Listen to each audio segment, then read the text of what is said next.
So with our little technical difficulties out of the way, hopefully. So it's a great pleasure to be here. I'm really excited to talk to you today. As Teresa mentioned, along with my co-author and good friend, Glenn Carroll, we just put out a new book called Making Great Strategy, Arguing for Organizational Advantage. And so what I want to give you is the Reader's Digest or Cliff's Notes version of this book, because I hope it will be useful to you and some of the ideas here will be useful to you. And obviously, if you're interested in going deeper, there are places in the world where the book can be purchased. So, so I'm gonna go through some slides and kind of talk. And as Teresa can tell you, and I think I saw Jen on the call too. And so there are some people who I've had the pleasure of working with at LEAD. And I think there are some LEAD participants in the crowd too. Once I get going, I just get going. So I have a lot of ideas and I have a lot of things that I would like to share with you. But you should please feel free as we go along to raise your hand and interrupt. I have the participant window up here, so I should be able to track it. I just finished teaching 240 first-year MBA students here at the GSB. So I have perfected or not perfected, but I've gotten better at Zoom, if nothing else. So in terms of the agenda, I want to kind of talk about 4 different things that I hope will be relevant to you. And so to give you the big picture, like where does this challenge come from, or where does this book come from? So I've been teaching strategy for 25 years now, which every time I realize that I get a little bit depressed, but it has actually been a long road. And for a long time, the way I taught strategy, I'm sure many of you went to business school, the way I would teach strategy is I would get out the frameworks and I would kind of give people frameworks and then, okay, we're going to do a day on Porter 5 forces and I'm going to pound the Porter 5 forces down your throat and you're going to enjoy it and you're going to love it, et cetera, et cetera. As I've taught more and more, what I've started to discover is that the analytical insights that are embedded in all those strategy frameworks are incredibly important and are incredibly powerful.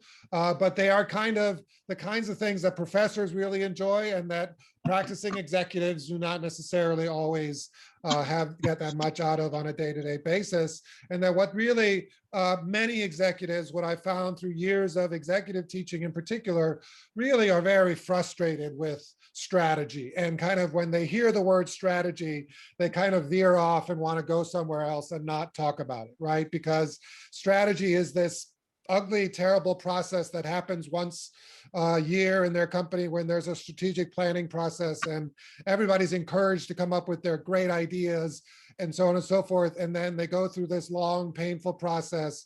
And at the end of that painful process, the strategy is basically the same as it was this year with a small change or something like that. But everybody gets a nice PowerPoint deck that they can print out and they can put it on their shelf and then they can just keep doing what they're doing. And I actually think, so I was really excited when Teresa mentioned this group. I think the people who really bear the brunt of this are people who do strategy in organizations, and product managers do strategy, right? Like that's really what product managers do, and yet they don't, in some level, get credit for it, right? Like, and so I hope that a lot of the things that we talk about in this book are going to be helpful to you and valuable to you. And so the agenda, I want to talk first about this issue about confidence in strategic decision making. What is the state of confidence? Why isn't there a lot of confidence about strategy in a lot of companies? Then I want to talk about this idea that we have that really what you got to learn to do and what you want to do with your team and with your leaders is you want to learn how to argue. Okay, you want to learn how to argue, but you want to learn how to argue constructively. A lot of times when you say to executives, I want you to argue more, what they hear is, I want you to fight more, and that's not what I'm saying. I'm not encouraging you to go out and get in fights. What I'm encouraging you to do is figure out ways to argue constructively, because our basic claim here is that strategies are arguments. That is what we're doing when we're doing strategy, is we're testing and formulating arguments. I want to then talk about a specific tool that we use in the book, that we develop in the book, that actually comes out of something that we do when we teach. Like when I teach in the classroom, I do this thing that we call strategy mapping. You can also call it creating logic loops. And it's a really powerful tool for really just visualizing what you think it is that drives the success of your product or drives the success of your organization, and the ways in which that can be really helpful for arguing constructively and also for decision making.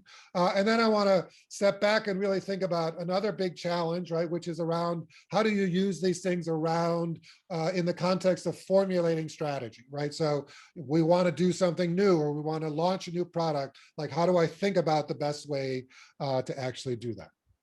Okay, so that's the agenda. So let me start with confidence in strategic decision making. So let me start the book. We start with a couple of examples. So we wanted to really try to make this very relevant for practicing executives, right? So we were really trying to write this book not for our colleagues, right, but rather for people like you, right, who are actually trying to do stuff in the trenches, right, and want a better approach. And so we start with a number of examples. One of the examples we start with is an example which is maybe the more typical framework where we think about strategy, which is in the context of CEOs, right? And so we start with the example of Gary Kelly, who is the CEO of Southwest Airlines. In 2016, right, he was under enormous pressure from Wall Street analysts. They were very unhappy with Southwest. They were very unhappy with Gary Kelly because Southwest's performance had been slipping a little bit, right? So they're a remarkable company. They are the only airline, the only US airline that has never been unprofitable, right, in the 50-year history of the company.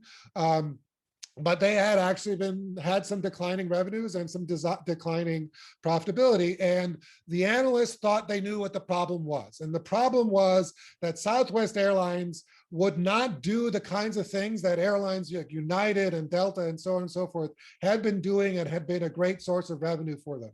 So one of them had been, so one example of that is charging bag fees, right? And so if you wanted to check a bag, right, on United, you had to pay $25, right? And in fact, what Southwest did was actually make a virtue out of the fact that they don't charge bag fees, and part of his reaction to that. The other thing that they wanted Southwest to do is that a lot of airlines had been charging for being able to choose your seat in advance, okay? And so finding ways to generate revenue Sorry, we're not in that seeing way. the slides moving forward. If you're moving forward with the slides. You're not seeing them moving forward? Okay. Sorry to interrupt you. No, that's okay. It's great to know. You know what? I'm going to change technology here. So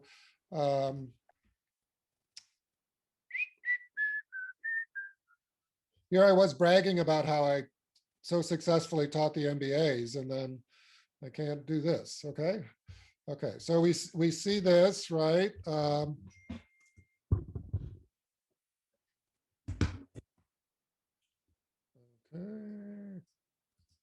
You see that slide moving? Okay, thank you. Okay, so he was under a lot of pressure, right, to adopt the practice of charging for seat assignments. Okay, so that's one example. So I want you to kind of hold that example in your mind. Like, should they adopt this, right? Because, from the analyst perspective, that seems like an obvious thing to do. It's a very simple source of revenue, right? Like, in other words, they're not doing this at all right now. Maybe we should, like, this is just money left on the table. Why don't you do it? And there were some strong words uttered by these analysts. The other example is actually a product manager, Ellie Fields. Maybe some of you know Ellie Fields. So she worked at Tableau for many years. As far as I can tell, she just moved, but she worked at Tableau. And at the time, the example was around 2009, 2010. Tableau was interested in kind of coming out of the economic crisis, the 2008 Great Recession. Tableau was looking for more ways to drive growth. And the CEO had kind of decided that what we want to do is we want to do Tableau public. Okay, so we want to do a more constrained version of the Tableau software, right, as a way of driving adoption for our enterprise software product. Okay, and this was this was a classic challenge for a product manager. This is the CEO has this idea, everybody in the C-suite agrees to it, and then it's handed to Ellie Fields, and she's told, okay, go implement it. right? But of course, once you start to think about it, it's like, well, wait a second, what does that really mean? Like, what is Tableau Public really meant to do? In other words, is this a free sampling strategy? In other words, you get a restricted version of Tableau Public, Tableau for your own use, but if you really want the full functionality, it's that. Or are you going to do something more ambitious, which is to create kind of a destination site where you would actually be able to create more visibility? And is it really about driving awareness about data visualization and everything else that Tableau can do? And again, as a product manager, right, you're in this position where maybe the mandate that's coming from up high is not really clear. Like, and what is the logic that they're trying to do? And also, when you're then trying to choose between these different alternatives, how do you choose between them, right? And so when we come back, when we talk about strategy formulation later, I want to come back to this example a little bit and think about how you can think about that choice in a more disciplined and rigorous kind of way. Okay, the problem that you face as a strategic leader, right, is that unlike professors, right, who have the benefit of being able to look backwards and say, oh, Teresa made a great decision in this case, or Tom made a great decision in this case, you are making decisions about the future. And only time will tell whether your strategic decision was a good one, right? The only way you're going to find out whether you're making the right strategic decision is to see how it plays out, right? So you're making a bet about the future. And that's, of course, challenging because a lot of times these decisions are big, right? They require substantial commitments of resources. So, right, if Gary Kelly is going to start charging for seat assignments, that's not really a reversible decision, right? Like, once you start abandoning the way you allocate seats as an airline, like, that is a very big change. And are you going to do that? And how is that going to be played out? Okay. And so it's natural as the person who's making those decisions to have a lot of doubt as to whether or not you're making the decision. And the problem is only the future is going to tell you. And so you need some way of having confidence, right? Like, you need some way of being able to sleep at night. So if you're challenged with making these big decisions, right? Like, how are you going to convince yourself that you have made a good decision, right? And that's really, I think, where you need some way of thinking in a structured way about strategy to be able to do that.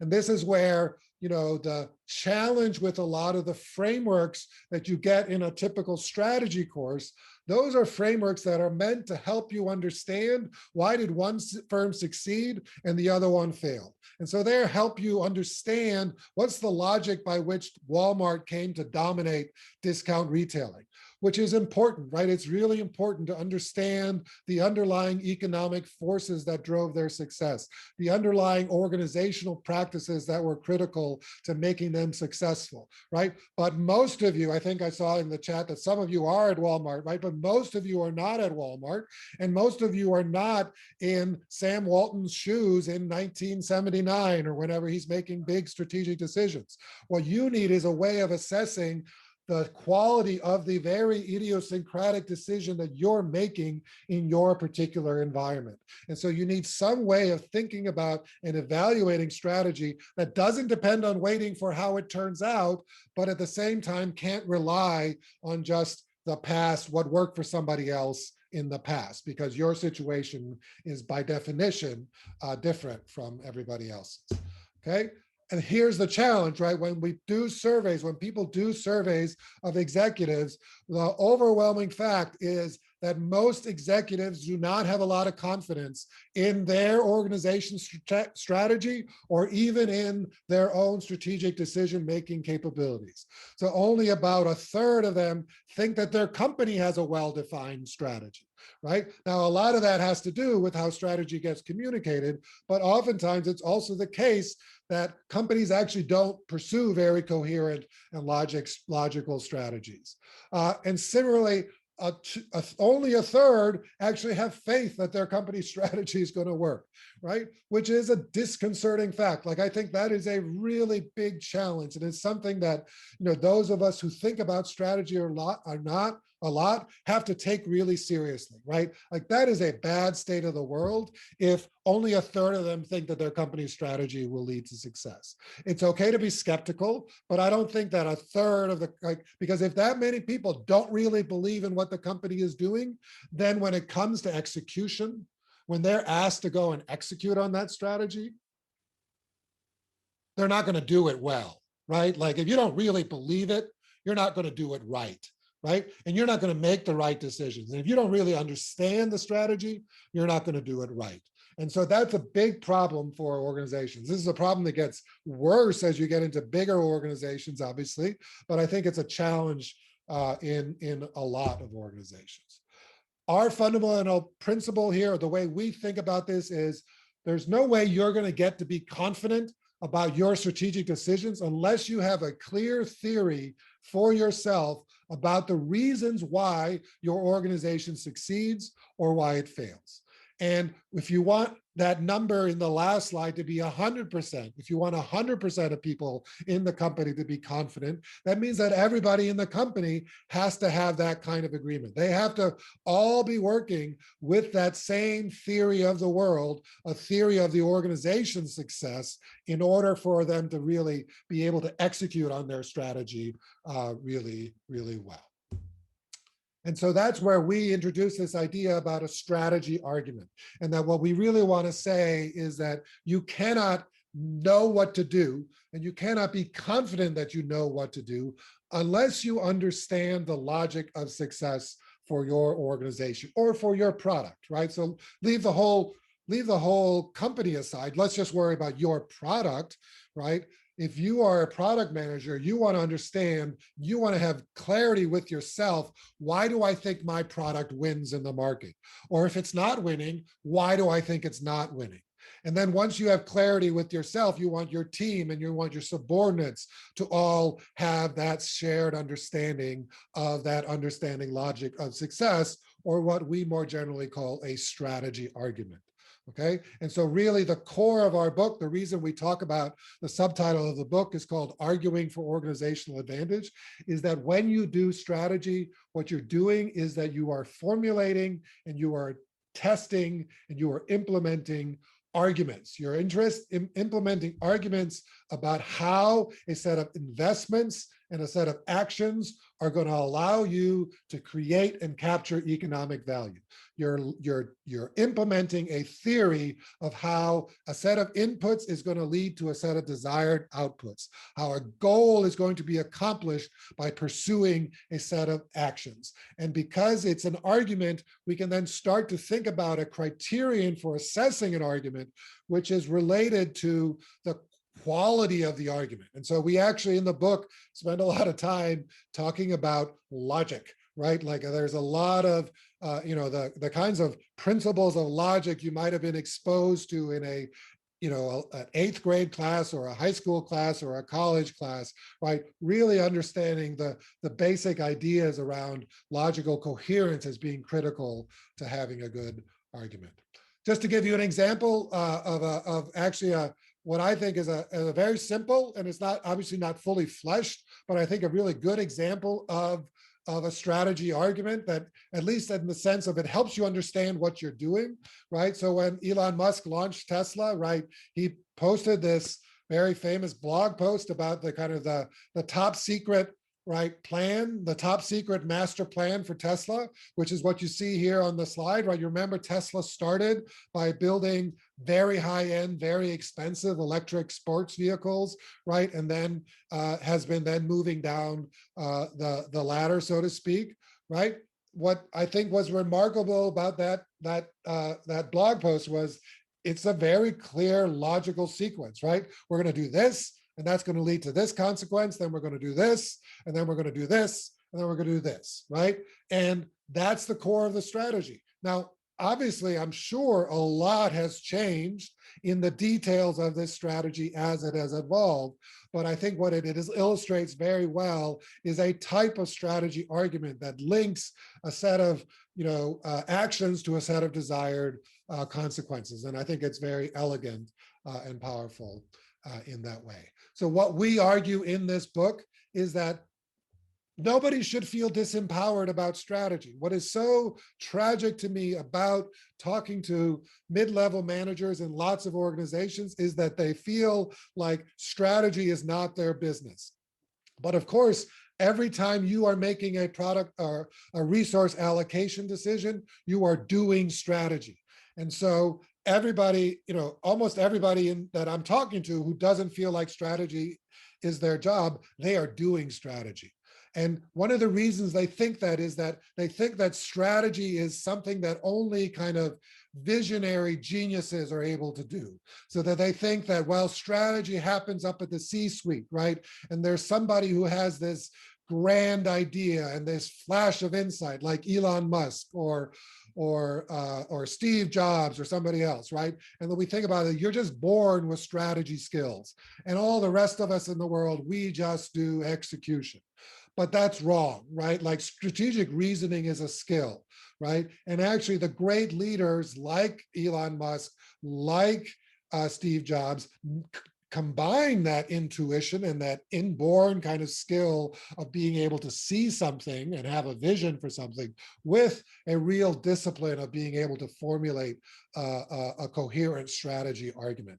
And so what we really want to encourage in the book is this view that strategic reasoning is a skill that you can learn and you can hone. And the way we encourage you to do that is through 3 different activities that we discuss in the book. So one is debate or constructive arguments, which I'll talk about next. A second is visualization, or what we call strategy mapping, which is about a very powerful and collaborative way of doing strategy with your team and with other members of your organization.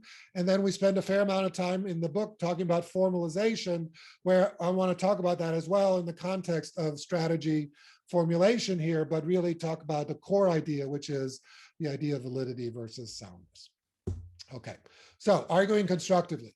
So a very nice example of this recently is, some of you may be familiar with this book by Patty McCord. She was the chief of HR at Netflix for many years and really played an instrumental role in building Netflix as it grew, especially as it made this transition to streaming. She is the author of the famous Netflix culture deck that I'm sure many of you have seen, right? That was used to both kind of make clear to everybody what Netflix's cultural principles were and use that as a recruiting device and so on and so forth. Her book is very interesting in terms of how she talks about the different ways in which the culture is enacted. I particularly like this quote, right, which is really, again, it's about arguing, right? So she said the main reason that Netflix could continually reinvent itself and thrive despite so many truly daunting challenges was that we taught people to ask, how do you know that's true, right? Or the variation, which I think is even better, right? Can you help me understand what leads you to believe that that's true? Okay, so the important part of that quote is to say, I'm not going to disagree with your belief. I just want you to explain the logic by which you arrived at that belief, okay? Tell me what it is you're assuming about the world that leads you to believe that. And I'm going to give you the respect, right, of being able to articulate that argument and state what your assumptions are. That doesn't mean I'm not going to challenge you, right? Doesn't mean we're not going to debate, but I'm going to give you the respect of listening to what your argument is, okay? And asking questions in that way is very powerful because my experience, the way a lot of debate happens in organizations is that people say, I think this is going to happen. And the other person says, no, I don't think that's going to happen. And then they say, yes, I think that's going to happen. And no, I'm sure that's going to happen. And they just go back and forth. And that's what we in the book, we call it arguing blue. In other words, you're arguing until you get blue in the face, right? And it's just not very productive. And it makes everybody feel bad. And eventually somebody wins, but it's mostly because somebody, either they have more power, right? Or everybody else just kind of threw in the towel, right? And they're just so persistent that we just give in to that person. And then you can see if that's the way arguing happens in your organization, okay, you can see why people don't want to argue, right? Because it's just fighting, and fighting is not productive, okay? An interesting quote from Reed Hastings, right? He was interviewed recently about the pandemic and, you know, the fact that everybody has to work at home, right? And he hates the fact that everybody has to work at home. He thinks it's terrible for Netflix's culture. And the reason is because it's much harder to debate ideas on Zoom, right? Like, it's just much harder to debate things asynchronously, to not be face-to-face, to not see the nonverbals. It can be done, like, and you can adapt a lot of the tools we talk about in the book to an online forum, but there really is a lot of value in being able to be a team that can take each other seriously and engage vigorously with each other about their ideas and debate constructively. And that really what you do is that process of arguing is kind of like the anvil, right, on which you forge great strategy arguments, okay? It's that pressure of having those ideas that you have tested, right? They get pressure tested through this arguing process. That's what makes them robust and strong and capable of really driving success in the market. What do I see as the benefits of these kinds of constructive debates? Well, first of all, they give you better decisions, okay? Because they help you surface alternative points of view. If somebody says, I disagree with that, and instead of saying, shut up, you say, can you help me understand what it is that you are assuming that leads you to disagree? Then even if you don't go down their road, and even if you stick to your preferred course of action, you have surfaced that alternative point of view, you have taken it seriously, you have been forced to make your own argument more internally consistent, okay? That also helps you with buy-in. That person whose objection you listened to, whose assumptions you questioned and engaged with, now is in a much better position to disagree and commit. So even though they are maybe still not 100% on board in terms of believing that your preferred course of action is going to work, at least they have been heard, right? And their reasons for not being on board with it are clear, and they've been taken seriously. And you can see that, okay, we both have logically coherent arguments, and it just comes down to which assumption about the future do we think is right, okay? And we have to make a bet, and strategy is about making bets. Even if I lose, right, which bet are we making? At least I now understand why we're making this bet, right? Or what the logic is of pursuing that course of action. And then finally, I think another big advantage of constructive debates is superior execution, okay? Because by letting people engage with your logic and by engaging with their logic, you change how people think, right? Like, you help them see how your mind works. And if you can let them see how your mind works, then they are much more able to, when you are then asking them to go out and execute the strategy, to do what you would have done in their shoes, right? Which, again, when we think about delegating people, what we hate about delegating, we love to celebrate delegating, but it's what keeps us up at night. And the reason it keeps us up at night is that we're worried that the people are going to do something wrong. And what do we mean by wrong? What we mean by wrong is they're not going to do what we would have done in that situation, right? At 3 a.m, that's how we're thinking about it, okay? And the best way you can have more confidence that they're going to do what you would have done in that situation is by helping them understand how you think, and constructive debates are a really powerful way of doing that. So if you want to think about constructive debate, with a chapter in the book, we have a chapter that kind of both talks about the advantages that I just mentioned in more detail, but also then goes through, like, how do you actually go about constructing a scenario where there are more constructive debates? Key to this is to go in with a very clear purpose for the conversation. Don't go in, I was in a meeting earlier this week, I will let names go unmentioned, but where the leader, right, came in and basically said, okay, here's a bunch of facts, what do you guys think? And it was just the most I was like, well, what do you want to do? Like, what do you, like, what's the conclusion you want us to assess? Like, what is the action you want us to take? Be very clear about what the purpose of the conversation is about. Be very clear about who's in the meeting. This is not just, oh, I got to make sure that everybody feels represented, right? It's about who are the important decision makers for that particular conversation and for that particular decision we're making. What are their roles? We think it's very important to actually have somebody who thinks about their role as more of the facilitator of the conversation, to make sure that everybody is heard, okay, and is listened to. But we also think it's very important to have somebody whose job it is to be the devil's advocate. And I actually think it's very important to assign a devil's advocate role. It's usually good to have that rotate among people so that it's not always the same person who's being the jerk, right? But have the devil's advocate whose job everybody understands. It is, Minesh's job. I just happen to see Minesh on my screen here, right? It is Minesh's job today to challenge people's arguments. And it's not because he's a jerk. It's not because he's obstreperous, right? He's actually a very nice guy, but it's his job to ask those kinds of questions and make that happen. And I think that's a really a very important part of making constructive debates happen. Okay. So I just realized I couldn't see the chat, so I just want to make sure. Looks like we're in good shape. Okay, so let me talk about the second main kind of area, which I think is a very powerful tool, which is this idea of visualization, or what we call strategy mapping.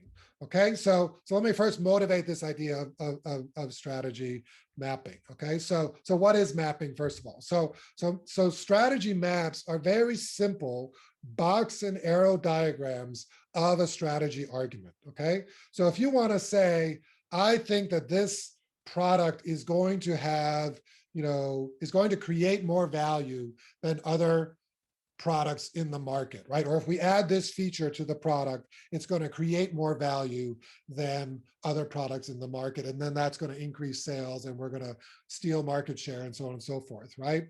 The strategy map is a box and arrow diagram that explains what are the different elements that go into your belief that adding this feature is going to lead to an increase in the value created, right, for that particular product. And so what strategy maps do is that they show cause and effect relationships that are believed to generate the strategic outcomes that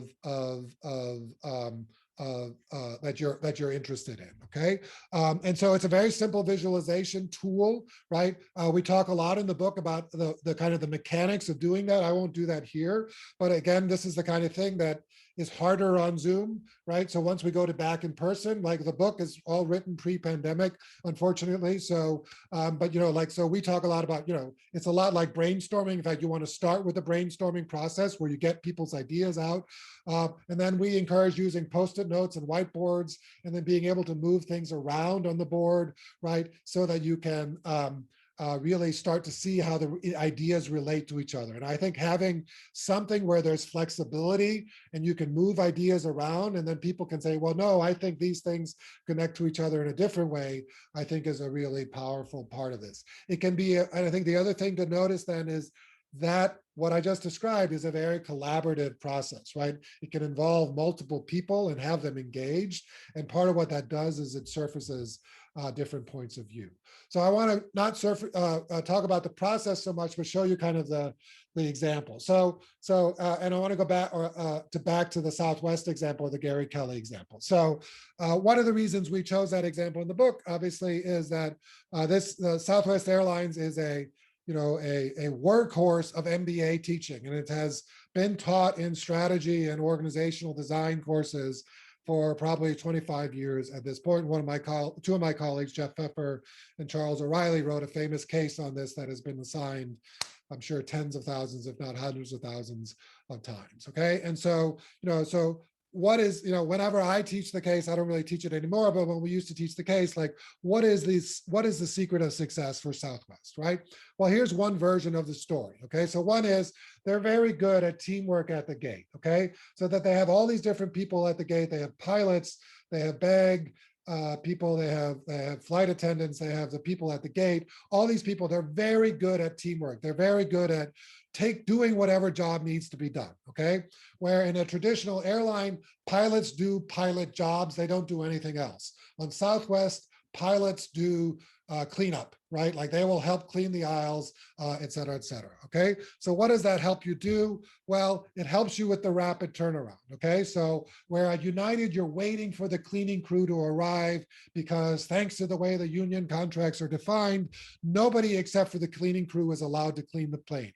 And if they're late for whatever reason, the plane is going to be late. Okay, Southwest is like, oh, we're somebody short, like everybody's going to pitch in and we're going to make this happen. Okay, that allows you to do greater capacity utilization. This is a high fixed cost kind of business that allows you to have a lower cost structure, right? So because of the economies of scale there. Okay, so that's one part of this logic, right? The other part of the logic is, well, because you have more teamwork at the gate, you don't need to staff up to worry about shortages and so on and so forth to the same extent. So you can have lower staffing levels, right? And so you have lower staffing levels, you have lower variable costs, and then that also leads to lower costs itself, okay? So that's kind of like a map of what the logic of, what are the ways in which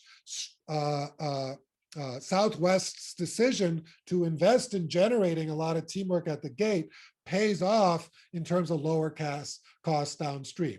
And then what oftentimes happens, what we focus on in our case discussions in an MBA classroom is then, okay, what are all the organizational practices that allow them to do that teamwork at the gate? About the culture, about the organizational routines, about the incentive system, et cetera, et cetera. Okay, so keep that image in your mind, right? But the first idea here is that the first thing is if you can come up with that, right? What strategy maps do is they encourage people to be explicit about how they think things work. And so we could imagine a team where everybody comes to the meeting with a different strategy map. And that's actually useful because what that tells you is everybody in the team is thinking about the way we do things and the way we win in a different way. And that's consequential, right? Like they can't all be right. There's probably only one reason why we're actually successful. And so we have to find some way of reaching agreement around what the right thing. And so you can surface those differences, right? And so strategy mapping as a process helps surface people's mental models, and that will help facilitate constructive dialogue. We oftentimes in strategic debates know that we disagree, but we don't know why we disagree. Right? And we know that, okay, well, we disagree about whether this is important or not, but like, do we understand the bigger picture about why one of us thinks it's important and the other one doesn't? And then the other benefit of a strategy map, which is relevant to the Gary Kelly example, right? Remember where he's under pressure from these analysts to engage in a change in policy, is that what he has to be able to do in that scenario is he has to be able to engage in counterfactual thinking. In other words, he has to imagine what's going to happen if I do start charging for seat assignments, okay? What if I do abandon Southwest's historical practice of open seating? And obviously that's a counterfactual scenario, but he wants to be able to imagine, what do I think are the downstream consequences of that? And I think another really powerful aspect of a strategy map is that it allows you to do that, engage in that counterfactual thinking much more easily, right? And so in terms of Kelly's decision, right, let's imagine for a minute that he has that same map in his mind that we came up with. And I'm not saying that he does, right? But I would be surprised if it's 100% different from what we do, right? But let's assume that that's what his map is. And then you can think about, well, what would open seating do, right?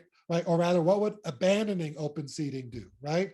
And so we see here, well, that open seating actually matters, right? So it matters, for example, for teamwork at the gate, right? It matters because, you know, what they do at Southwest Airlines is they don't have to worry about what your seat assignment is. You just show up and you get the number for where you are in the queue to board the airplane, right?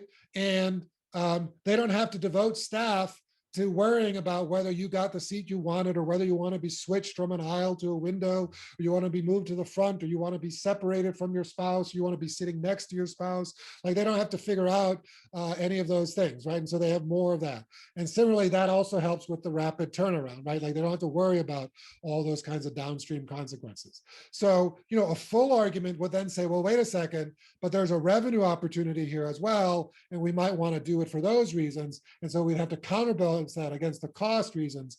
But again, the point that I just want to make here is not whether he made the right decision, which was to stick with open seating, right? But rather to say that the map is powerful because it gives you this way of being able to understand what would happen if I change this one variable. Okay, what would the potential consequence of changing this one variable be? I think strategy mapping can be a hard thing to do. It's difficult, but I think the reason to persevere through it is, but that's oftentimes because a really great strategy is not obvious, right? And so you really have to spend time trying to get to the bottom of why it works. It is something that you get better at with time, right? So when I started teaching strategy 25 years ago at the University of Chicago, right, I was not very good at it, right? And there are lots of poor MBAs from that cohort, right, who didn't get very much strategy education because I was learning how to teach strategy at the time, right? But now I'm much quicker at it, right? And so you just get better at it with time, and that's, I'm sure, what your experience is in your career as well. The last thing I want to say about mapping is that a bad map is better than no map, okay? The reason a bad map is better than no map is that it fits into and it feeds into the constructive arguments that I talked about earlier, right? It structures your own thinking, but it also really facilitates communication. You start to be able to understand why it is you disagree with ourselves.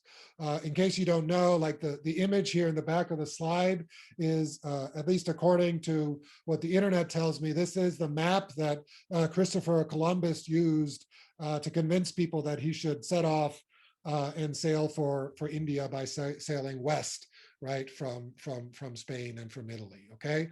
And the reason, obviously, was he had this map that made it look like, well, you can just loop around, right? Like, it seems like those bodies of water should be connected with each other, right? And what they didn't know was that there was something right in between, right? And so obviously the other lesson to draw is that that's a bad map, okay? But a bad map is better than no map. But you should also treat all maps as if they are provisional, right? Like, you have to learn, right? You have to be willing to learn and revise your maps. Like, I think the other place that a lot of strategy goes wrong in a lot of companies is that people think that strategy is a once a year, set it and forget it kind of thing. But really, in great companies, strategies are living documents, right? They're continually evolving. And so your map should be continually evolving as you learn and as the world changes. As you go along. Okay, I want to, before we go to strategy formulation, I just want to open up and see if there are any questions. I feel like I've been yelling at you nonstop for a long time, and I'm also going to drink something.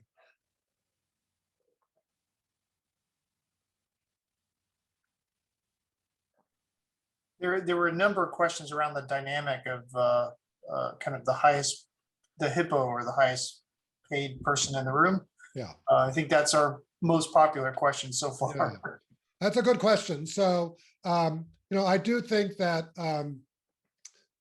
so confession first, right? Like, I'm a professor, right? And so professors have the luxury of living in simpler, in many ways, organizations, and we don't have to deal with that issue as much. And we have job security, right? And so we don't deal with it as much, right? And we speak truth to power much more. I do think that there is a very large cultural component to what we're saying, that and it really does require. So what I would say is, it's easier for you to do with your team than for you to try to force this on your boss, right? In other words, you want to try to persuade your boss that this is something that they would want to do, right? And then part of what they need to learn, and what you need to learn in doing it with your team, is to not act like the highest paid person in the room, right?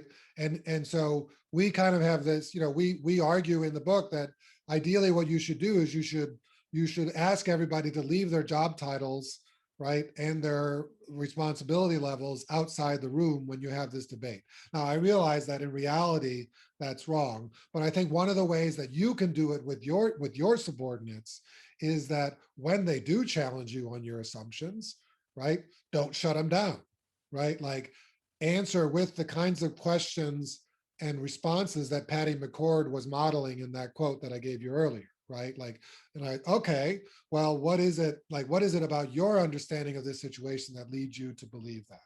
And giving more space for that, I think, is a really important thing. So I don't think this is right. I think the power dynamics have to be managed, I think is definitely true. I think this can help, but it does require the hippo to get over kind of the hump at some level, right? So, and if they don't ever want to listen, then it's probably a harder thing to do. I think that's right.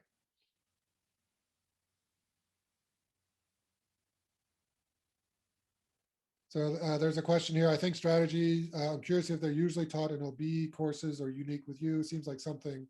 So I would say that strategy maps are, so the impetus for the book is we use strategy maps a lot in strategy courses. So I teach almost exclusively strategy courses. So almost always when I'm teaching a case, at some point I'll go up to the whiteboard and I will start drawing a strategy map, right? Based on the conversation and kind of like the way people are talking about things. And, that's something that I've gotten better at over the years. And that's something that participants in executive education or MBA students will always come up to me and I always say, wow, that really helped, right? Like it really helped to put that, how did you do that, right? And at the genesis of the book at some level is that we never actually teach the process of generating the strategy map, right? Like, so we never actually teach how to do this. Like it's something that we as professors do all the time. We do it when we're doing our academic research. We are not doing strategy math, but we're doing theoretical arguments in this particular way, but we don't actually do it. We don't teach the process. And a lot of what the book is about is the process. And we tried to make the book as practical as possible. So I'm kind of in this talk, I'm actually emphasizing more kind of like the advantages of having a strategy map. But I think the book also really goes into a lot more detail on the actual nuts and bolts of how to do it and how to create the right environment for doing. So David, I'm not familiar with TOC thinking processes. I will say that strategy mapping is an idea that's out there, certainly, and they're similar to there's a lot of different tools that in some sense build on this, and so but I wouldn't know exactly how to answer your question going forward. So Sandeep has a question. I will, thank you, David. So Sandeep has a question which I think is okay to ask, but it was sent directly to me. Strategies about making or not making decisions or just choices. I think, and so is Musk's master plan really a strategy? That's an interesting observation. So first of all, the next section, what I want to talk about now is exactly the choices versus not making choices. So we'll get to how this stuff is useful in that context. I do think that underlying making any choice is a strategy argument. And what I want you to believe is that making a choice requires having a theory of how things work.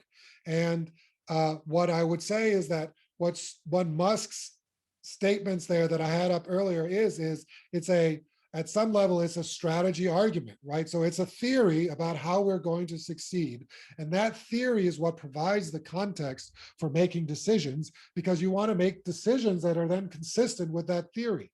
Like if you really believe in that theory, that's what you're doing in your company. Like that's your strategy, is enacting that strategy, and then the decisions have to be in alignment with that theory, and they have to be not inconsistent with that theory. That's a great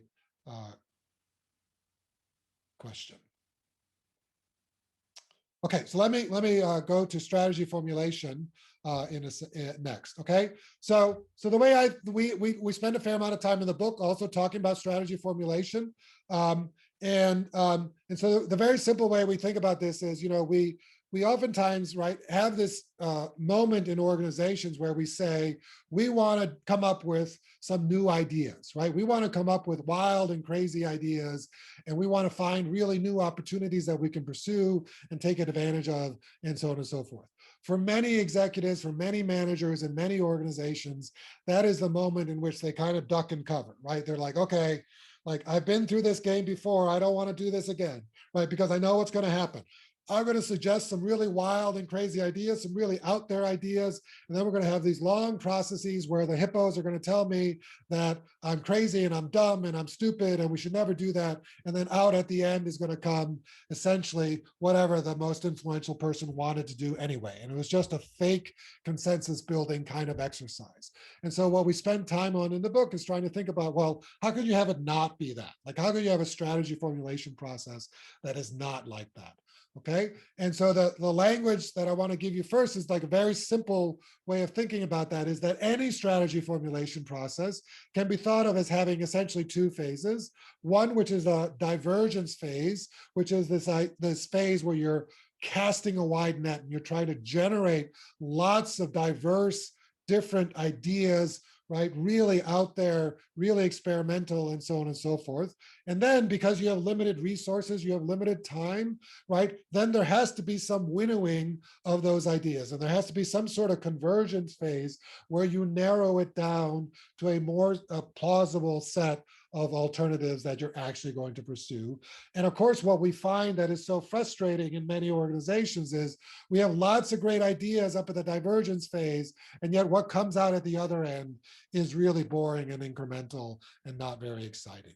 And so the question is, something must be happening in that convergence phase, like something's going on there that is making it go awry. And I think part of it is that we start to get really worried very quickly about whether or not we can execute, right? And so we get very worried about not wanting to propose something that we can't do and that we don't think will win. And so that our obsession with getting the plan right is oftentimes what is crushing the truly creative and high potential ideas. Okay, and so the way we want to then think about how you can solve that is, first of all, I want to try to break strategy formulation down into four stages. So one is this divergence stage of trying to cast a wide net. Okay, so what we're trying to do is we're trying to generate as diverse a set of ideas as possible so that we can identify promising opportunities. Okay, then we have to go through this very delicate phase, which we call the filtering stage, which is that of all those different diverse ideas, we got to choose some that we're going to explore more, right? We're not necessarily making a final choice at this stage, but we still got to narrow it down, right, to something that's more feasible, right? And, if you've ever watched kind of like, there's a famous video of IDEO, right, that they did on Nightline many years ago with the shopping cart, right? There's a phase there where they've generated all these different kinds of ideas. And then there's a stage where kind of like the grownups take over and they say, okay, let's focus on these three and explore them more carefully. And that's really what we're thinking about at the filtering stage. And then once you have narrowed it down, right, to one or two or three real alternatives, then you got to make a choice, right? And then once you have made a choice, then you want to go out and you just want to start executing it. And then you have to start making decisions about whether you're going to incrementally change that and adapt it, or whether you're going to pivot and go and do something very different. Okay. And so I really want to focus on really the first, the second and third stages on this slide here of the convergence phase, because I think that's where a lot goes wrong in a lot of strategy formulation processes. And I want to, this is where logic is going to come in, which is going to probably strike you as a surprising thing. Okay, so the question I want to ask is, how do we filter ideas, right? So you've got people who have generated lots of ideas. They really, let's imagine for a minute that they're not yet cynical about this process. Okay, they've really devoted effort into being creative and coming up with things that they are really passionate about. Okay, and now you as a leader, you have a really delicate choice, right, or problem, because you've got 10 people, 20 people who've come up, and let's just imagine that all of them are really committed to their ideas, and you can only really afford to spend time on 3 and 4 of them, right? And so you've got this delicate moment where you've got to say no to a lot of them, okay? And this is where the cynicism comes in. Because if they don't understand, and if they do not view the reason that you said no as being legitimate, okay, then the next time you ask them for a really wild and crazy idea, they're like, yeah, right? I've learned what this is. I just have to figure out what it is you like, and then I will generate that idea, okay? So this is, I think, one of the hardest things about managing innovation and managing creativity, right? Is this moment of like, how do you let people be creative, but then at the same time, not do everything that they want to do, right? So how do you filter without crushing your ability to generate great ideas in the future, right? In particular. The principle that I want to articulate is rooted in logic, and it's rooted in this saying that I, in my very nerdy professor-like way, really love, right? Which is validity today, soundness tomorrow. And somehow it makes me feel like it's a superhero kind of like phrase, right? But I have to explain to you both what validity means and what soundness means, right? So these are ideas from the realm of logic. So I'm going to take a little bit of detour into logic so that you can understand the power of this particular idea. And so let's start with the idea that any argument for something that we should do, or any claim that we should do something, rests on an argument. So what is an argument? An argument is just simply a chain of reasoning, right? It's a way of linking a set of assumptions or premises to a particular conclusion. In business, in organizational life, we make arguments all the time. We say, oh, let's go to lunch over here, right? Because, and then we have some sort of claim for why that's the right place to go to lunch. Or let's buy from that vendor instead of from that vendor because, and then we have some sort of link. That's characteristic about most of the arguments we make in everyday business life is that they are in the form of implicit, informal arguments. In other words, they are not fully articulated arguments. Okay. And the problem with that is that informal arguments are oftentimes incomplete and logically incoherent. Okay. That there is almost always an unstated assumption. And the problem with unstated assumptions is that if I don't articulate to you what my assumption is that leads me to say that this is the right conclusion, then you might actually substitute a different assumption. Okay, so what happens with our minds is that when we hear an informal argument, we fill in the blanks. Okay, we fill in the blanks as to why that might make sense or why that doesn't make sense. And that filling in the blanks is actually quite dangerous because logically incoherent arguments lead to bad decisions, right? They lead you to make decisions without really knowing why you made the decision, or rather, to put it differently, without really knowing what you were assuming when you made that decision, right?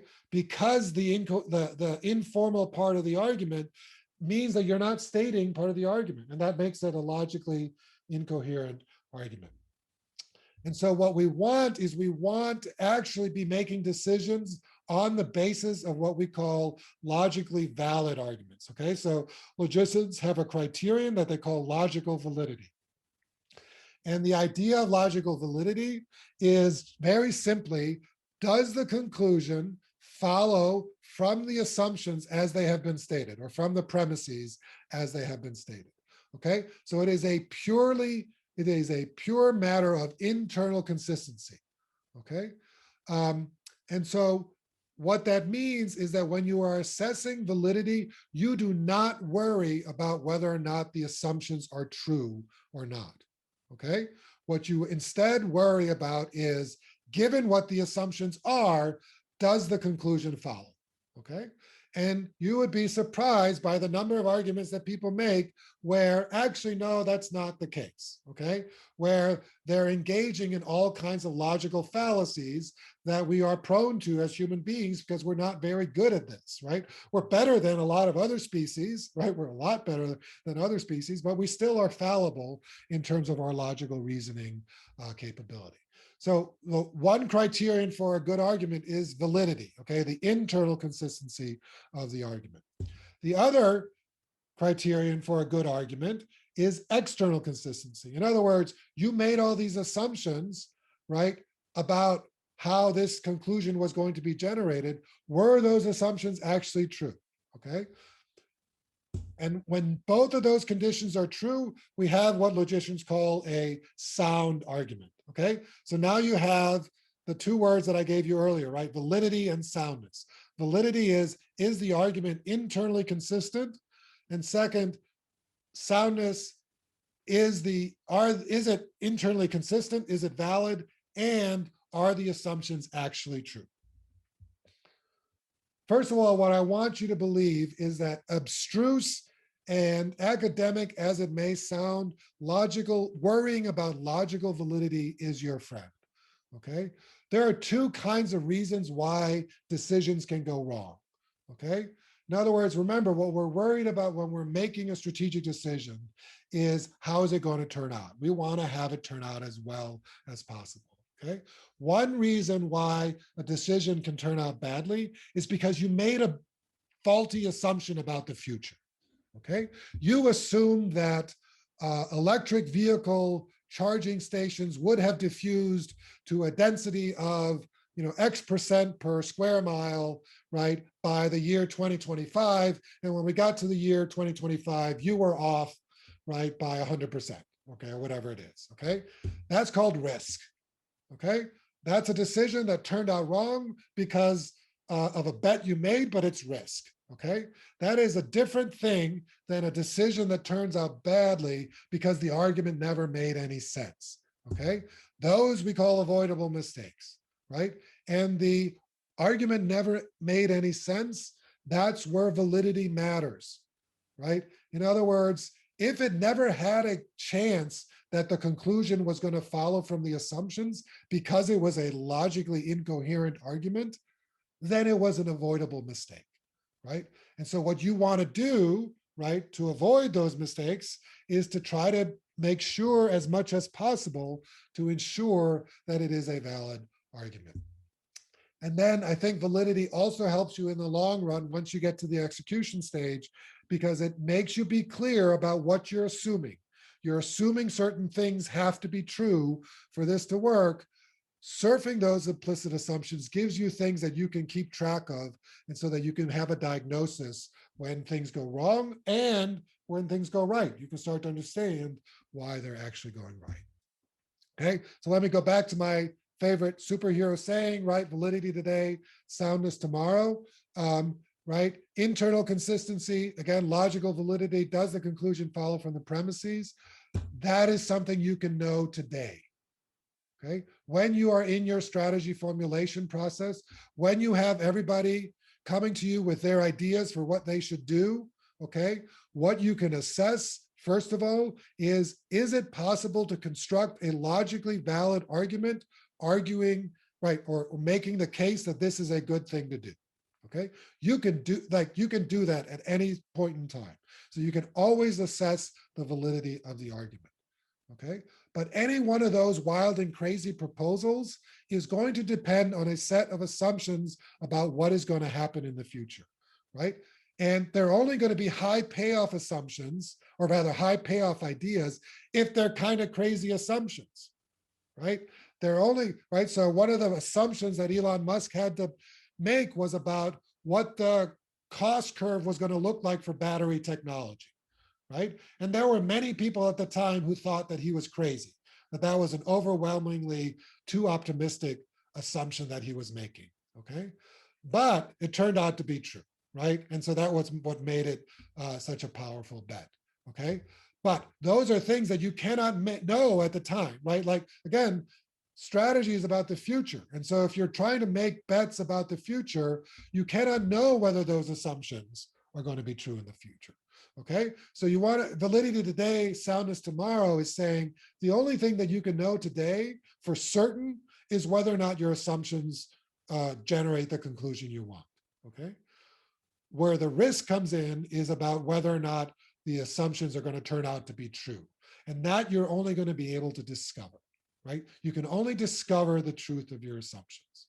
Okay, and so when it comes to strategic decision making, and strategy formulation, you really, what happens so often in so many organizations is that when they are arguing about different strategic alternatives, what they're arguing about what will be true tomorrow.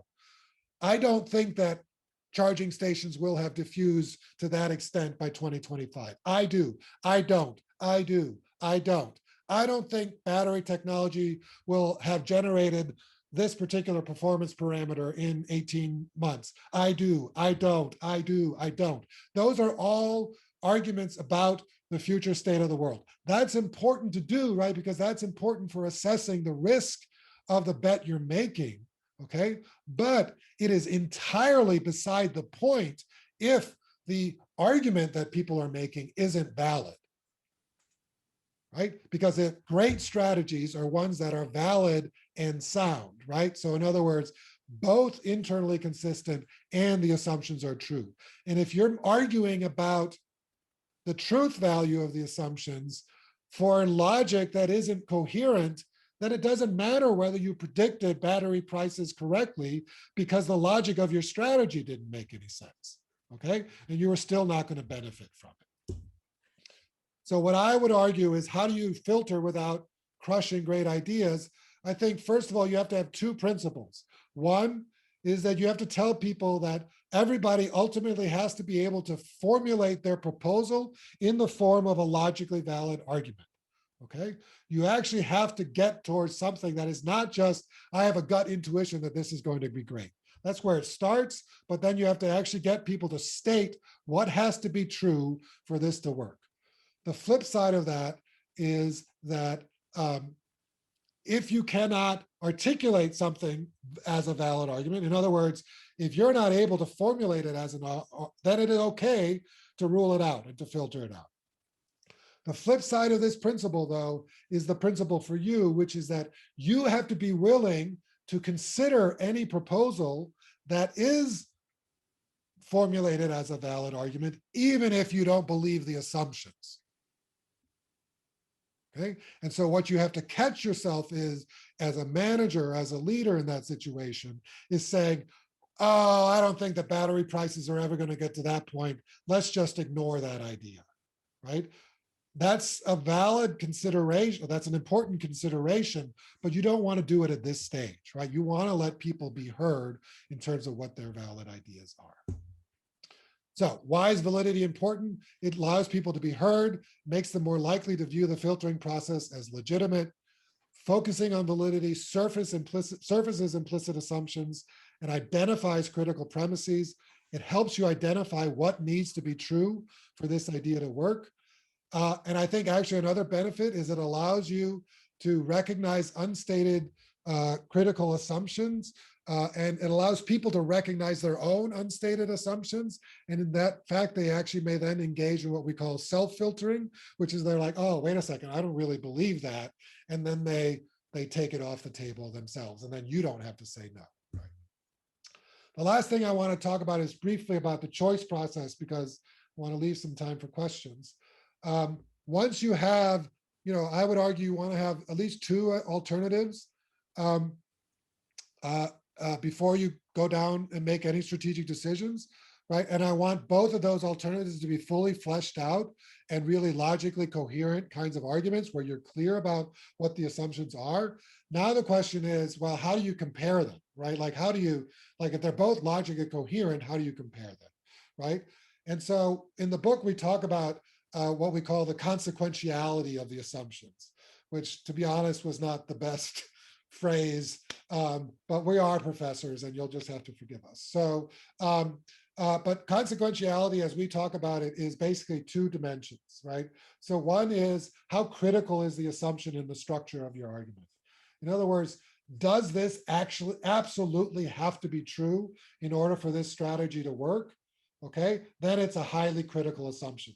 On the other hand, if it's like one of 10 assumptions that will generate a particular outcome in the argument, then it's not, and then it's probably redundant, okay? The other dimension is uncertainty. Like, how certain are we that this will be true in the future, right? And how much, what's the confidence interval around our belief in that, right? And if it's really uncertain, right, then it's going to matter a lot, okay? So obviously the really big strategic bets are when an assumption is highly critical and highly uncertain, right? So Elon Musk's bet has probably a number of these very highly consequential assumptions, right? One of which was around battery technology and prices, et cetera, et cetera. One is around consumer preferences, like all those things, right? Those are the ones that you want to spend time on, right? Like those are the ones that are both highly uncertain and highly critical. Those are the things to be debating, okay? Strategy is about making bets. You can't avoid making bets, but it's really much better to make a bet when you know what the bet is, right? And when you're clear about what the bet is, right? So these are the assumptions that you want to focus on. They were ones that should be debated and researched the most carefully, to be assessed and to really understand the risk. This is where you really want to spend time thinking carefully about it. You want to really assess everything in detail. They become the way in which you're going to compare across alternatives. Oftentimes, though, this is a subject, like this is an apples and oranges kind of comparison at best. But I think what's really important is that if you've had a really robust conversation about the consequential assumptions, what helps is that then all the decision makers in the room are both emotionally and cognitively going to be much more focused on what is at stake in the decision, in the strategic choice that's being made. Okay, so to go back to the idea of disagree and commit, right? It makes them easier to disagree and commit, but it also makes it easier for people to understand what are the things that I really need to worry about for this strategy to succeed. Like, what are the warning signs? Like, so if I'm going to get to that adapt or pivot stage, what are the things that I really have to pay attention to there? Okay, so a little bit of a plug for the book, right? Again, so Making Great Strategy, Arguing for Organizational Advantage. We really did try to make the book accessible and easy to read and as non-academic as we could make it. But it's not like, your average business book in the sense that it's not just a bunch of war stories. Like, here's how I slayed the dragon, right? Like, there is some of it that is tough sledding, but hopefully you have gotten something out of this, and hopefully you will find the book of interest. And so I will open it up for questions.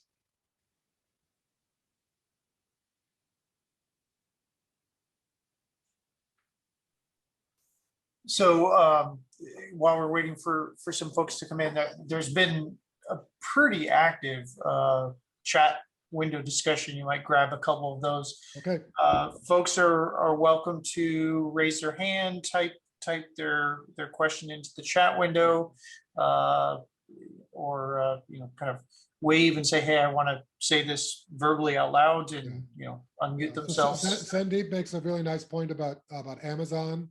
Right, so Jeff Bezos makes a great distinction, I think, between what he calls type 1 and type 2 decisions, I think is how he describes them, right? So where I think it's the type 1 decisions these are the big irreversible, right, decisions where, like, once we've walked through that door, we can't turn around and go back. And those are the ones that really receive the heavy duty process that we kind of let, a lot of the stuff that we talk about in the book is probably most well suited for, right? Which is a lot of the other stuff is like, well, we'll try it and we'll see if it works. Like, what I would say about the type 2 decisions at Amazon is that the only thing that's important there is that everybody have the same understanding of the logic, right? And so then when you tweak something, how do you, you can't really understand what it means that an experiment worked or didn't work if you don't understand the theory and if you don't all agree on the theory, right? So even for the type 2 decisions in kind of a Bezos kind of world, right? Everybody has to have the same strategy map in their head, I guess is what I'm saying, right? For that to really work. But what I love about the Bezos, that's, we talk about that sometimes too, right? Like Amazon's habit of saying you have to write a memo, right? Justifying why you think this is a good thing. I think what's really powerful about memos is that you are forced to write complete sentences and you're forced to write complete paragraphs. And ideally those paragraphs are logically related to each other. And like we have all taught in, elementary school, that a paragraph has a topic sentence and a set of supporting statements. That is already getting you 50% of the way towards a logical argument, right? And I actually think this is one of the places where, again, the pathologies of PowerPoint, bullet points are very dangerous, right? Because people make the logical connections between the bullets. Again, those are oftentimes implicit arguments, right? So that's, and really what you want is the memo is a much more powerful way of actually forcing people to surface what they believe. And then I think they have more robust discussions because everybody reads the memo and then can say, well, wait a second, I thought about this part differently, et cetera. And then you can have a more robust thing. Good question. So the comment on the prudence of testing two strategies simultaneously, A/B testing. Yeah, I think you're right in your chat question that probably that's for the lower stakes decisions only. Again, what I would say is I think it's really important to make sure you know what theory you're testing, right? Like, I think, well, I actually have a student whose dissertation is about the use of A/B testing. Ironically, so he and I have talked a lot about this and thought a lot about this. I think one of the things that is true about A/B testing is that it has grown enormously, and I think that's really important. But as with anything that has grown enormously because it's cheap, it's easily misused, right? And so all too often it's like, oh, I have this idea, let me go run an A/B test and see whether it works, okay? And you're gonna get an answer, right? You're gonna get an answer as to whether or not, changing the font color, right? From 1 degree warmer or something like that of a blue color, improved engagement by 10% or not.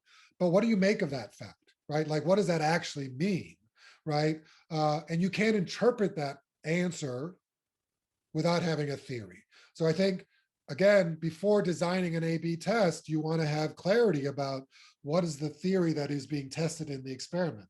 I do think about strategy very much like the way a scientist is testing theories, right? So your job as a strategist is to formulate a theory and then run tests on them. And A/B tests are a really powerful way to do that. I think that's a great question. How do you prioritize a bunch of logically valid ideas? So I think that's Ching Li's question. I think that's a great question. So we talk about that more. That's really in the book. I didn't talk about that a lot here, but that's really that choice stage. I like, the one piece of, so I do think it does come down to this idea of consequentiality and really thinking about like, what are the bets we're willing to make, okay?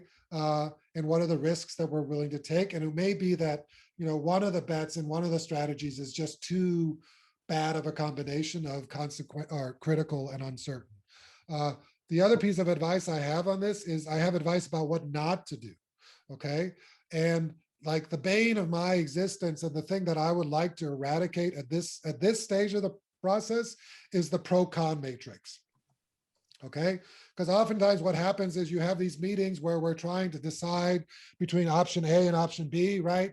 And so we bring everybody into the room and we have the proponents of option A in the room, the proponents of option B in the room, okay? And we know we're going to make a decision today about option A or option B, okay? And so up on the screen goes the pro-con matrix, right? And the pro-con matrix will always have option A, option B, and option C, right? Like, and why do we have option C up there? It's so that we can eliminate it quickly and everybody can agree that it was a terrible idea. And that way we're a team and we're together and it's fantastic and we have team spirit, et cetera. Okay. And then what do you have? You have option A you list a set of pros and then a set of cons. Option B, a set of pros and a set of cons. Whenever I've looked at these, to me, it always looks like the cons for option B are always it's not option A, right? And the cons for option A are always that it's not option B, right? And also, these are all qualitative assessments. And so it's really hard to know how to reconcile them and so on and so forth. So I always think what this reminds me of is for those of you who are in the US, right, as the TV show House Hunters, right, where these couples go out and they have to choose, right, a house, and they see 3 different houses. And of course, the way the show works is that the couples always disagree about certain kinds of things, right? And it's very gendered, right? They're typically heterosexual couples, right? And so the woman always wants the fabulous kitchen, right, with stainless steel appliances and marble countertops. And the husband always wants the man cave, right, where he can go hang out with the guys, right? And of course, it always comes down to option A versus option B, where option A has an awesome man cave and no kitchen, right? And option B has a awesome kitchen and no man cave. And then they sit down and they look into each other's eyes meaningfully and they drink a glass of wine, and we cut to commercial, and then it comes back, right? And then they've chosen one or the other. And in that situation, it's always, I don't know why they made that decision, right? My theory is it's about whoever has the most power in the relationship in that moment, okay? If we just moved, across the country to be close to your parents, okay, I'm getting the kitchen, right? Like we're getting a house with a really awesome kitchen because I don't like my mother-in-law, right? And so I want that awesome kitchen. And that's fine in a marriage, right? Like it's not great to have all decisions made that way in a marriage, but we know what marriages are like, right? Like there is horse trading, okay? It's not the great way to do strategy, right? Do strategies, be clear about what bets you're making, okay? And then look, at some point, the leader is going to have to make the bet. And I think in most organizations, we all accept that the leader is going to make the bet. We just want to understand that A, he knows what bet, or she knows what bet they're making, and B, that we all understand that there is a logical reason for making that bet. And I think that's really what's important when it comes down to that choice process. Let's see. When and how often should one change their core strategy? So that, if I knew the answer to that question, I would be on a beach. That is the golden question, right? Huh? I would say if you knew the answer, then that's the golden question. If someone knew exactly, I would be sitting on a beach drinking margaritas right now. So, so what I would say is there are lots of reasons for inertia, right? But there's also, we also forget about all the ways in which companies do dumb things, right? When they change strategy unnecessarily, right? And engage in activities. And I think oftentimes it's because they aren't rigorous enough in evaluating, right? Somebody comes up with an idea like, oh, this sounds exciting, and everybody else is doing it. Let's go do it, right? And like they haven't had the discipline to sit down and be really disciplined. Are we going to be able to do this, right? I think the answer to how, I don't know how often, but like you always need to understand like what is the core to the logic of our success, right? So your logic of your company has a core to it, right? If it has been sustainably successful, there has to be something in it that has worked. A great example, I had all my MBA students this quarter do a project on Intel, right? And on like with Pat Gelsinger coming in as a new CEO, what should Intel do? And there's all these hedge funds telling them what to do. They should spin off the manufacturing and split up design and manufacturing and stuff like that. And I happen to know Intel pretty well. And luckily I had all the projects were due before he actually announced what he did. But that is a good example of a company whose historic core strategy, right, was under threat, right? And that the core things that made them very successful in the PC industry just aren't true in the same way anymore. And that's when you have to start thinking about changing your core strategy. And I think what actually is very impressive about Gelsinger is he was not willing to abandon what he thinks, and I think everybody at Intel thinks is the secret sauce, which is the integration of design and manufacturing. But he was willing to say, okay, like, where is that going to pay off, and how are we going to rethink how we leverage that in this new market condition? And I think that is a great, I mean, we'll see how it works out, right? But I think at least in the early, I'm impressed by the nature of the change there. So Tom, I dislike annual strategy cycles. Can strategy be done incrementally? I think so. I don't in principle have an objection. I do think it's important to have, like, once a year or whatever the right cadence is for your organization, to step back, right, and step away from like the day-to-day of what you're doing, and like do a board retreat or do or C-suite or like whatever it is, like to basically say like is the core strategy still working? Like, what have we learned? Like, I think creating that kind of space is really important. I think what's wrong in a lot of companies is that the strategy planning process is, for natural reasons, very closely tied to the budgeting process. And that creates all kinds of perverse incentives, right? Like, my own leadership experiences, my experiences that the iron rule of strategy and budgeting process is that nobody ever asks for less, right? And so, like, nobody ever proposes something to the CEO that says, I want to cut my budget by 15% because I don't think my activities are as important anymore. And so then and so when strategy gets confounded with that. So my more important point about the annual strategy process is, I don't want people to think that that's all that strategy is. Like, you're doing strategy, you are doing strategy all the time, right? Like, I think that people lack confidence in strategy because they think somebody else, and these high priests up at the C-suite who've been talking to Bain and BCG, right, are the ones who are doing strategy, and our job is just to execute. But that is totally wrong. It's the people who are executing who are actually doing the strategy most of the time, right? And I think that's a really important problem. Maybe we'll take one more question so we can wrap up. Sure. Yeah, so Guillermo's question is great. How do I reconcile this clear, logical process, a deliberate strategy? I see somebody's taking strategy courses, right, with the actual strategy or the emergent strategy. And so you're exactly right. And so, I think it's a little bit like, in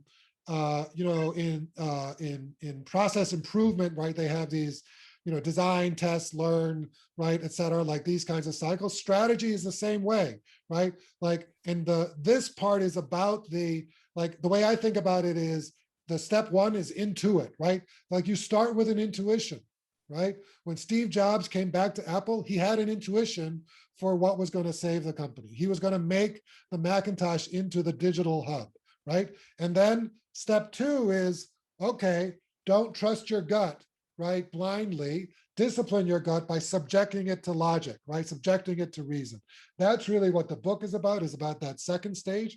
So step one is intuit. Step two is reason. Step three is implement, okay? Go execute on your theory. Go test your theory. Sometimes you can test it in low stakes ways when you do A/B testing or prototyping. Sometimes you have to build a fab, right, to actually test it. And there's just no way around it, okay? And then learn, right? Get the data, learn, and make inferences about that. Step four is learn, right? And then use the learning from, and so what you're doing now is you're comparing your data to the theory, just like a scientist does. What is it that the particle accelerator is telling me? What is it that my theory was? Okay, well, my theory was wrong. How do I adapt my theory? Okay, and then I start this, and that's the intuition the cycle starts, and then you go through that cycle again. So it is very much, to Guillermo's point, right? Very much the reality of a strategist's life is the blend of this deliberate and the emergent. I do think that a lot of the belief in emergent strategy, which is I fully agree with, but what it leads you to is a belief that all that really matters is what your gut is, right? and then you just got to react and pivot. I once had an MBA student who on the first day of my core strategy class says, strategy is pointless. It's all about pivoting. And we did not have a very good relationship for the rest of the quarter, right? Because there has to be some discipline to pivoting, right? Pivoting is important, like there's no doubt about it. But if all you think is that you're going to pivot all the time, we never talk about the people who, we only talk about the people who pivoted into something that better that worked, okay? We never talked about the people who pivoted and didn't succeed, right? And we never talk about the people who pivoted away from something that turned out to be really successful. Right. And So constant, constant pivoting without pausing is simply spinning in place. Exactly. It just makes you dizzy. It just makes you dizzy. That's right. Exactly. So. Excellent. Well, thank you very much. This has been a very dynamic, excellent presentation. I think a lot of us have learned a great deal about strategy. If you would like to give a thumbs up, there's a reactions button on the bottom of your Zoom client, wherever it is. I'm seeing some applause and some virtual clapping, virtual applause, because we're not in person yet. Someday we will get back to that. But in the meantime, thank you very, very much for such an informative presentation. I want to remind everyone that next month on May 5th, we will feature Luke Congdon from Nutanix, and talking about 12 product management traps to avoid. So I think between the strategy and knowing what potholes to navigate around, I think we'll be in really good shape coming into the summertime. So once again, thanks for everyone who attended, and especially people who had great questions. If you know anybody who missed the meeting, or you came in perhaps a little late, we do record these. We leave them on, we have an SVPMA YouTube channel. So please point people to those and check back in the SVPMA website, say 2-ish weeks from now, and we'll have the recording of this evening's meeting online. And thank you very much. We hope to see you again next month. Okay. Thank you very much. And feel free to reach out. You can find me on the Stanford website or LinkedIn or anyplace else. So. Excellent. Thank you. See you all later. Yeah.